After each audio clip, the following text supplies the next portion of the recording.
Hi, my name is John Brady. I work as the Deputy Director for the Central Coast Water Authority in Santa Barbara County, California. Our agency operates a regional drinking water plant and an aqueduct that serves about 500,000 people living in both Santa Barbara and San Luis Obispo counties. First of all, thank you very much for taking time out of your day to listen to this presentation.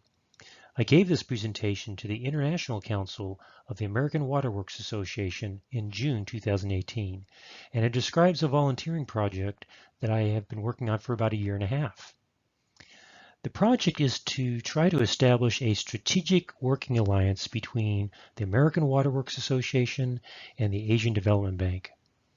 The purpose of the project is to have these two organizations join forces in the pursuit of the United Nations Sustainable Development Goals for water and sanitation. The idea is that these two organizations can accomplish more when working together as compared to working independently.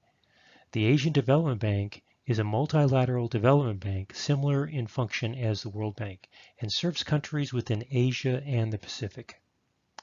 This service area represents half the world's populations in a relatively compact area. If a circle with a radius of 1,000 miles is drawn around the city of Manila, Philippines, 50% of the world's populations will live in that circle. In terms of those living in abject poverty, more than 50% live in that circle. In my mind, this small compact region of the world has great need and also presents an opportunity to efficiently affect dramatic change and to reduce the amount of human suffering in the world. If we can solve the problems in this region, it will have a worldwide benefit for other parts of the world as they begin to reach similar population densities. Through speaking with many people over the course of this project, I've found that many in the United States are not quite sure what Sustainable Development Goals are. So I want to start the presentation to briefly outline what they are for you. My elevator speech on what the United Nations Sustainable Development Goals are is this. The Sustainable Development Goals are an integral part of an international coordinated effort to pursue world peace.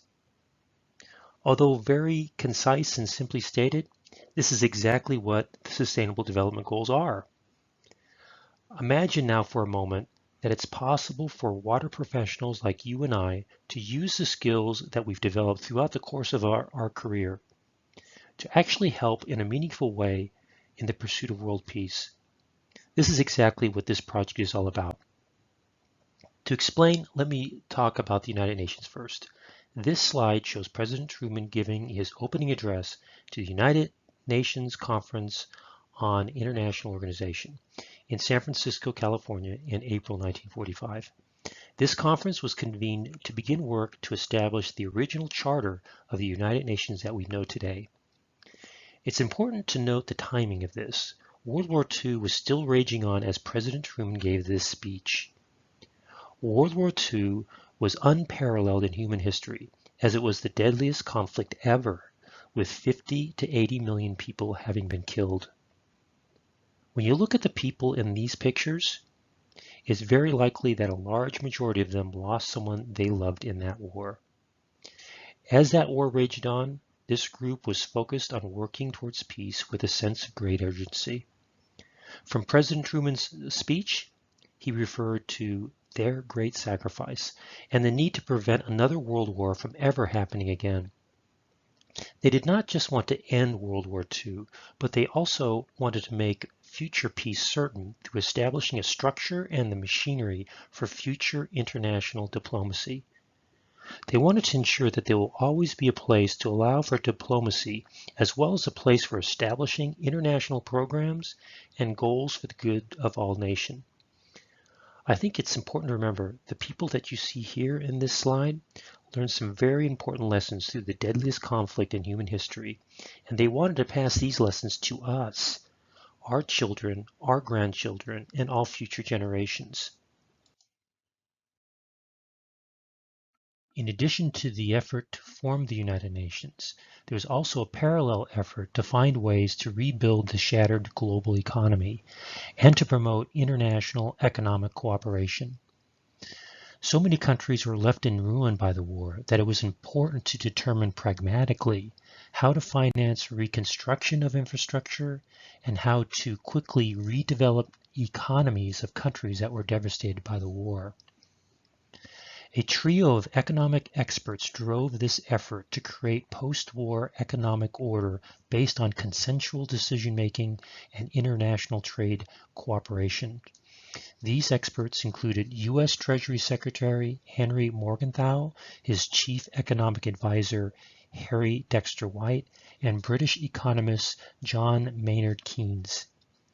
Representatives from 43 countries convened in Bretton Woods, New Hampshire, for the Monetary and Financial Conference of July 1944.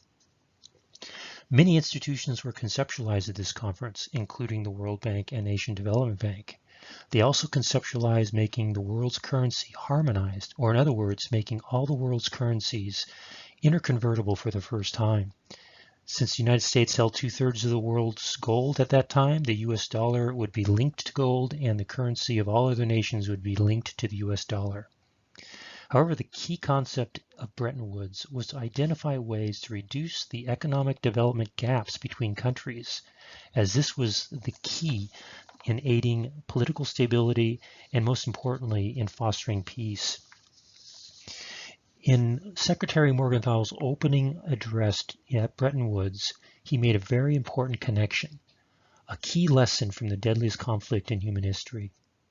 He noted that the Great Worldwide Depression of the 1930s led to an us versus them mentality, which led to the rise of demagogues and dictators, and also spread of nationalism and fascism, and ultimately to war. He was saying that severe economic conditions can trigger a survival instinct reaction, and this may lead to protectionism, which can open the way for the ascent of authoritarian leaders, and this in turn could pave the way to war. To break the chain of events, they reasoned that the real enemy is poverty. If poverty could be eliminated, the potential for war would be profoundly reduced.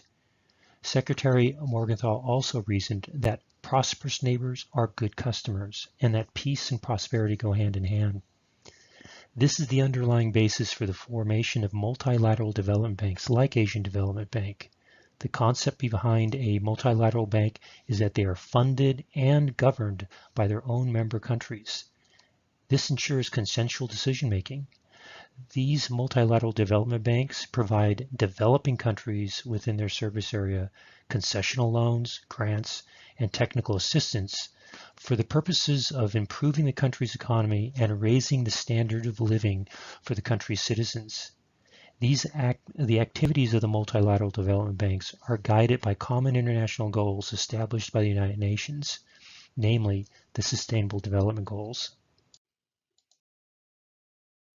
Now back to the project.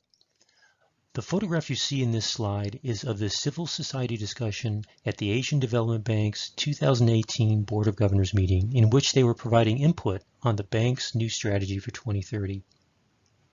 A quick overview of the project follows. First, the introduction of the concept.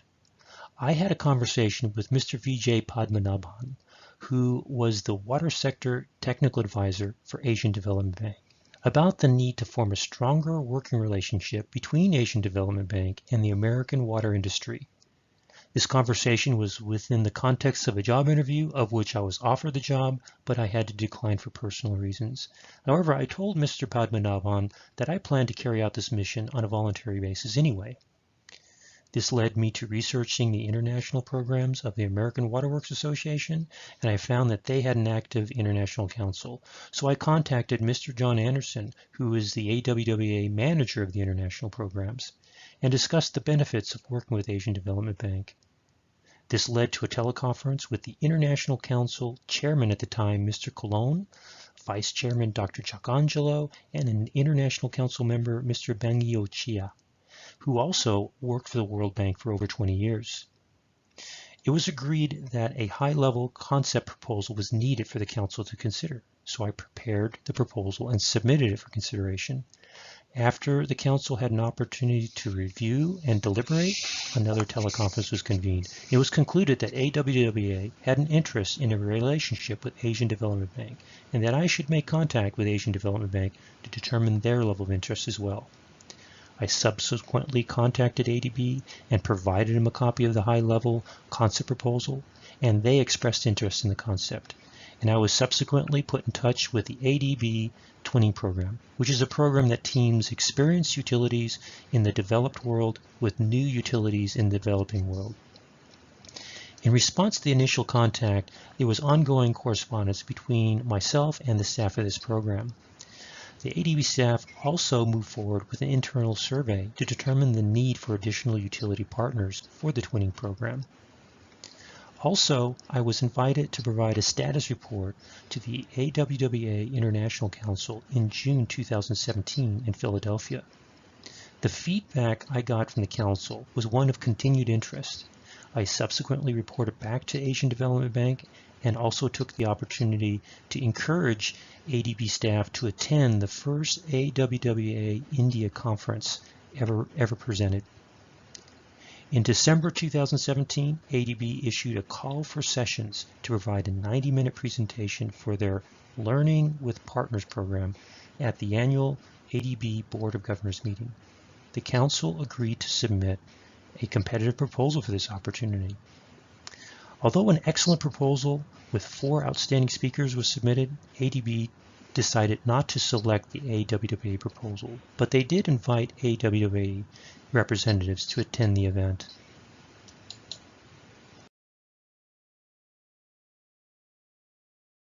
So who beat the AWWA sessions proposal? When I attended the Board of Governors meeting, I made a point to find out and to figure out what ADB was looking for. There were 3 Learning with Partners sessions in total, and all of these sessions had 2 things in common. First, each session had 6 to 7 speakers, all from different organizations. And second, all of the speakers appeared to have a well-established relationship with ADB staff. The AWWA proposal had 4 outstanding speakers.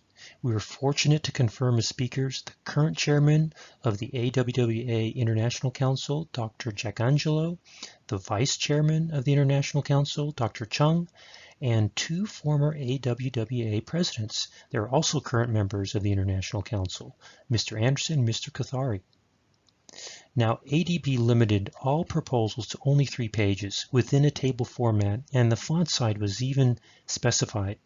Although we tried our best to convince ADB of the value of selecting AWWA within those 3 pages, we were only in the initial stages of developing relationships with ADB staff, and our proposal had only 1 organization. The main lessons here are: first, we need additional organizations to join us, and second, we need to further develop our relationships with ADB staff. If Asian Development Bank selected the AWWA proposal, then they would have paid for all travel expenses for the speakers. Since the proposal was not selected, travel expenses were not offered. Due to no funding for travel, representatives of AWWA could not attend. To keep the momentum of this project moving forward, I informed the International Council that I would attend the Board of Governors meeting at my own expense. Since I do not sit on the International Council, I would need to go to the event as an individual and not as a representative of AWWA. I developed a trip plan and shared it with the group and moved forward. The first item was secure an invitation to the event. This event is not open to the public, as it is an invitation-only affair, and only representatives of certain types of organizations could attend. I was able to overcome this obstacle through submitting a convincing letter to ADB. They forwarded my letter to the U.S. Embassy, and they in turn contacted me. After exchanging information about my background in the project, the U.S. Embassy endorsed my request, and I received an invitation to the Board of Governors meeting. Second, immediately prior to my departure, I requested time to discuss the trip with the chairman and the vice chairman of the International Council to seek advice and input. They are gracious enough to provide me their time to help me finalize my trip plan. Third, Knowing that not all ADB staff would be invited, I planned to meet with selected staff members outside of the event. As it turns out, ADB asked employees below the general director level to stay home or take travel assignments during the 2-week time frame bounding the event. So I was only able to talk to 2 ADB staff outside of the event. One piece of valuable information that I was able to receive from these meetings was that if ADB staff wanted to work with AWWA, then AWWA would need to have some kind of instrument with ADB, such as a contract or memorandum of understanding. Most of the ADB staff that I hoped to meet at the event were not invited, so I had to come up with a different plan. For instance, I planned to try to meet with the Director of Urban Development and Water Division for each of the 5 regions. I have already been in contact through correspondence with 2 of the 5, but I did really hope to meet all 5 in a face-to-face meeting, but that wasn't possible. I also tried to, or hoped to meet with the senior water sector specialists and the twinning program representatives, but they were not invited and they were not in town. I also planned to approach the Civil Society Center unit head, and fortunately, Mr. Chris Morris was in attendance, and he was gracious enough to meet with me several times throughout the event. And finally, I also planned to meet with other non-Asian Development Bank organizations as part of my other volunteer work in the region.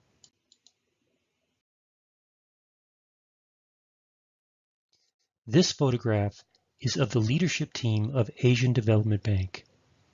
This person here is Asian Development Bank President Takahito Nakao. This back row includes the vice presidents that reports directly to President Nakao. This person here is Stefan Groff, the top-ranking American on ADB staff. From his presentations, I found him to be very smart and absolutely encyclopedic on the needs of the region. On the first row, to President Nakao's left and right, are the directors.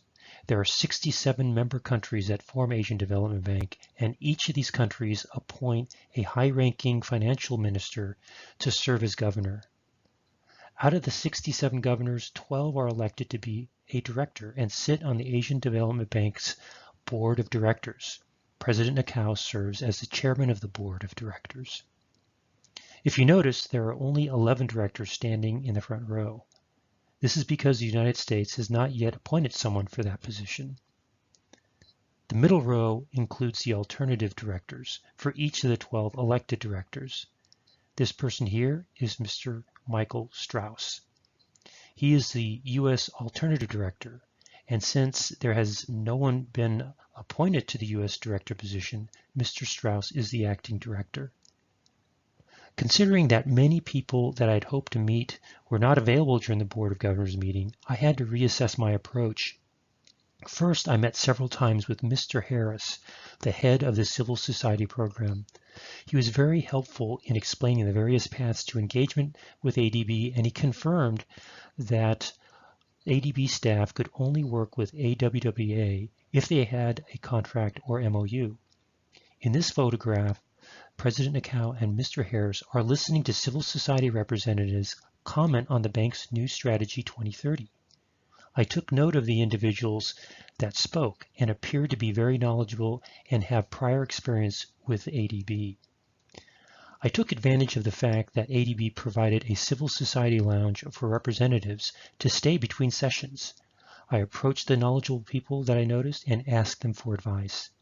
They confirmed the need to secure a contract or MOU, but said that it was also critical for me to speak with the U.S. director to advance the project. They indicated that in order to get a meeting with a U.S. director, I would need to find someone who knew me and the director, and ask them to endorse me for the meeting. Since I interviewed with ADB in the past, I looked for the Human Resources Manager, Ms. Victoria Francisco. I explained the project to her and how I wanted to try to meet the U.S. director. I asked her for help, and she agreed to endorse me as she knew the U.S. director very well, and she knew me as a result of the interviews and background checks. I wanted to ensure I would see the U.S. director before leaving the Philippines, so I wanted to get a second endorsement from Mr. Gregory Harris. He is the Senior Commercial Officer and Liaison to Asian Development Bank at the U.S. Embassy. He was the person that helped me get an invitation to the event, and he and his staff met with me for about an hour upon my arrival in the Philippines. I spoke to Mr. Harris during the President's reception dinner and explained my plan. He agreed to endorse me again. However, one of Mr. Harris's staff, Ms. Cecilia Santos, saw the U.S. Director enter the reception and asked if I wanted to meet him right then, and I agreed. Mr. Strauss was very gracious and kind. I spoke to him for about 20 minutes, being very careful not to overstay my visit with him. He was encouraging and engaging as I explained the project. He identified some key people that I needed to speak to, and this confirmed that I was speaking to the right people.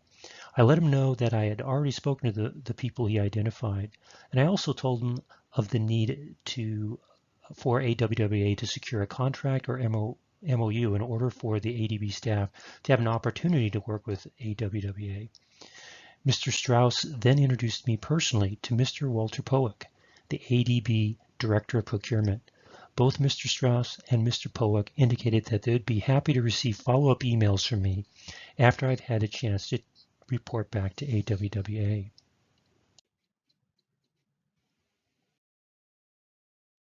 So, what is the path for non-governmental organizations or NGOs to engage with Asian Development Bank? First, I want to note that Asian Development Bank does not have a program to fund NGOs. Consequently, for project-related work, NGOs will directly compete with professional consultants. Some NGOs will submit proposals where only expenses are charged, while other NGOs may also charge for labor as well.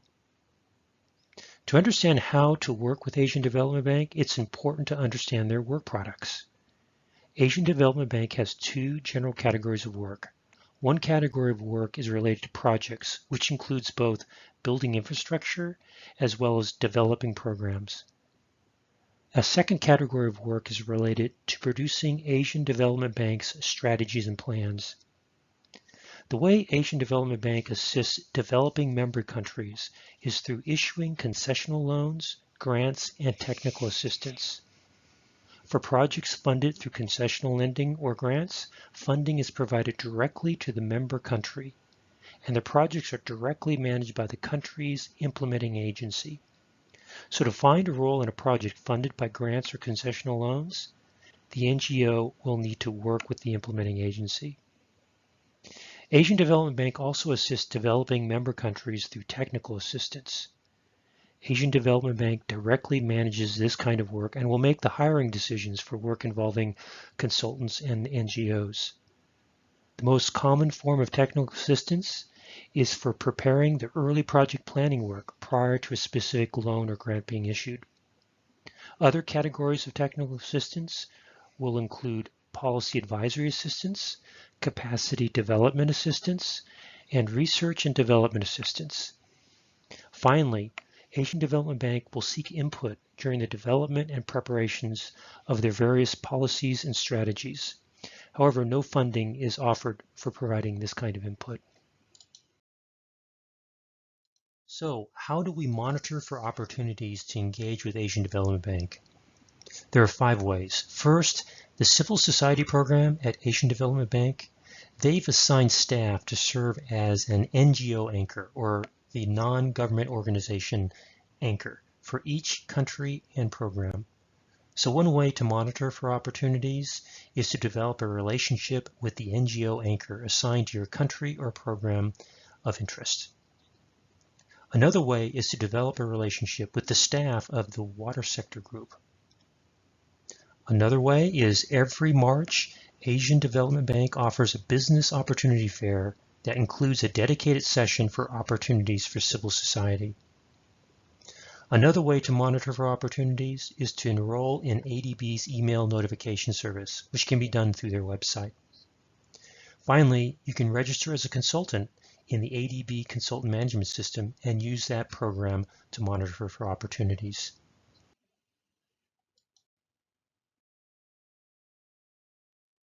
I concluded my presentation to the International Council with a set of recommendations, and they include the following.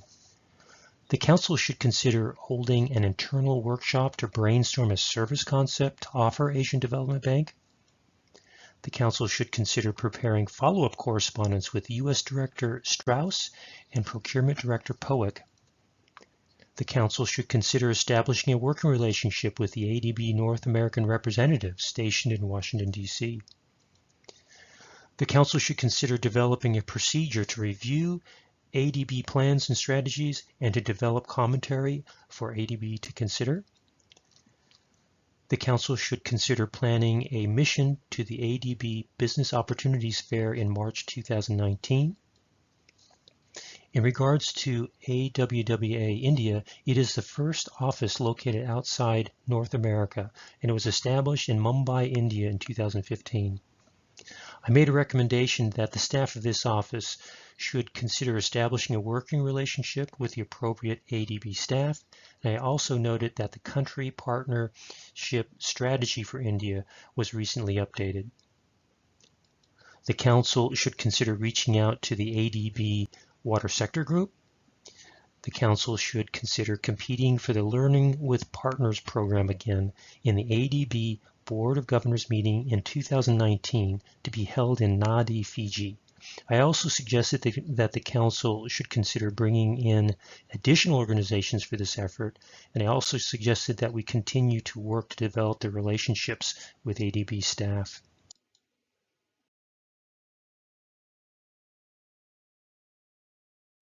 Thank you very much for listening to this presentation. Before I go, I wanted to point out one more thing. At the beginning of this presentation, I talked about World War II as being unprecedented in all of human history. I want to end this presentation by telling you about another historically significant fact. There have never been more resources brought to bear in all of human history to make the world a better place than right now. The reason why this is happening arises from the pursuit of the Sustainable Development Goals. The international development community has shifted from talking about billions of dollars in direct aid to trillions of dollars in direct aid. The multilateral development banks are coordinating their work with one another. They're ramping up their lending. They're also recruiting the private sector to invest in infrastructure through public-private partnerships. This is truly an all-hands-on-deck effort. The work currently underway presents a unique opportunity for your organization to not only help humanity, but to also expand your organization's operations in a very meaningful way. The basic groundwork has been completed and a path to engagement with Asian Development Bank has been identified. If you'd like to explore ways to join this project, I would be thrilled to speak with you. Again, thank you very much for listening. I truly appreciate your time.